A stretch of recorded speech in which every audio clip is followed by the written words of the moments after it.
What's up everybody, Maik here, New York City. First of all guys, thank you. The channel broke 5,000 subscribers. I know it's still a small number, but for me it really means a lot.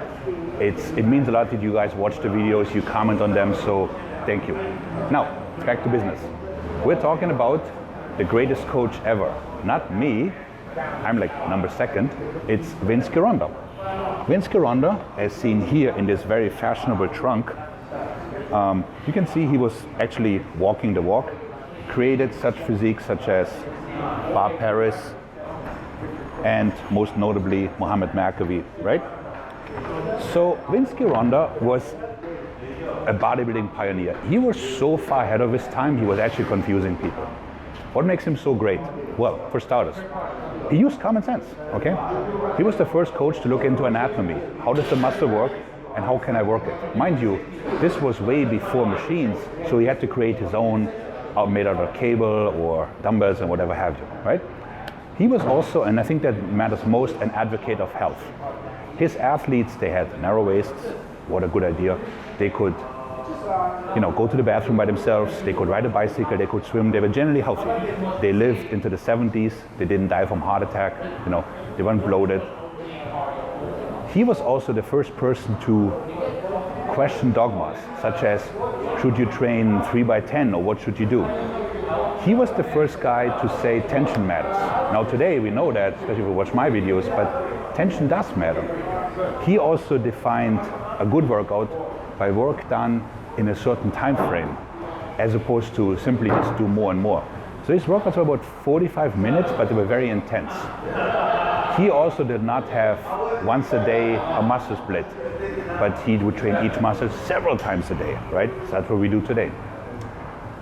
For beginners, he would advocate a whole body workout, which makes sense, but it was all machines. So now, people say, no, you gotta do compounds, you gotta do squats, whatever. No, you don't, because most people can't, okay? They're coming off the street, they're not ready to do an overhead press or like this CrossFit nonsense with like clean and snatch and whatever have you. That just doesn't work. Whereas if the guy sits in the lat pull down, the leg press, the leg curl, cable flies, he's gonna make progress. He's gonna come back. Then he was also a proponent of a lot of work under tension. So most notably the 8x8 workout. Yes, that is 8 sets of 8 reps, 15 seconds only, break. Did anybody die? No. Did they overtrain? They did not either. They just grew beautiful bodies, okay? In terms of diet, he was really way ahead of his time. So by today's standards, we're like, okay, whatever. But he was the first person to low carb it, right? 3 low carb days, 1 high carb day. I mean, today we're like, yeah, okay, what's that? But back then it was revolutionary. He was very big on whole foods, meaning especially milk and egg. So today we're like, oh, milk is only for babies, and then the eggs will kill, that's all nonsense. So he proposed consuming those every day, and the reason is, not to sound too hysterical, that life comes out of milk and eggs, right? And they're the perfect proteins, and they would also not make you sick. Now, he proposed a diet that recently has some sort of renaissance, 36 eggs a day, working better than steroids. It does not. We do know that no food or diet or training can ever replace drugs. But it doesn't mean that eggs are not a great protein source. Now, if I was to eat 36 a day, I'd probably never leave the bathroom. So maybe you start at like 5, 6 or so. Supplements. There's 2 supplements that Vince pioneered that I think are really radical, and they're better than all the high-priced junk you can buy at GNC. And one is digestive enzymes, the other one is liver tablets. Liver tablets. Yep, it's dried cow liver, cleaned and so on and so forth, which is an excellent source of protein, creatine, vitamin A, zinc, pretty much everything people are deficient in today's world. So it's very easy to like spice up a low protein meal, make it a high protein meal, right? So let's say you're having something on, there's not that much chicken or whatever have you, and you add maybe 10, 15 of those tabs, now you're adding 25, 30 grams of protein of the highest value. It's also a very cheap supplement, so something in me thinks that, the conspiracy theorist in me thinks that, they don't want you to buy it because there's no profit margin. I know. Digestive enzymes, HCl, all that kind of stuff, that also was radical back then, because if you can't digest the food, then you can't really use it.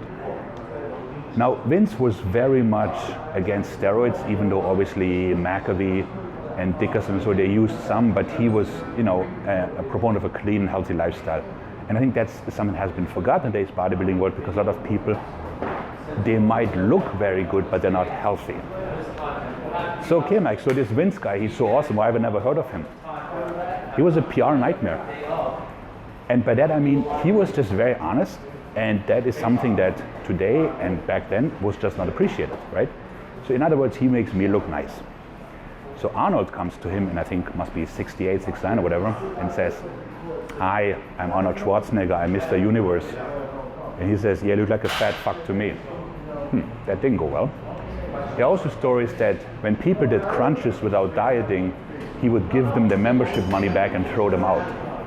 So as you can see, that approach kind of probably cost him some commercial success. But in closing, the fact remains that while people think of Joe Weider making bodybuilding, Joe Weider marketed bodybuilding.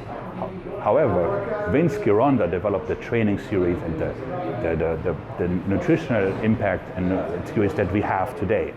So for you as an athlete, Vince Gironda is much more influential. So I really recommend that, you know, it's out of print, but it's called The Wild Physique. So maybe if you can go on eBay or like an antique store or whatever, you know, it's a nice book to have in your bodybuilding library. It's, you know, highly recommended.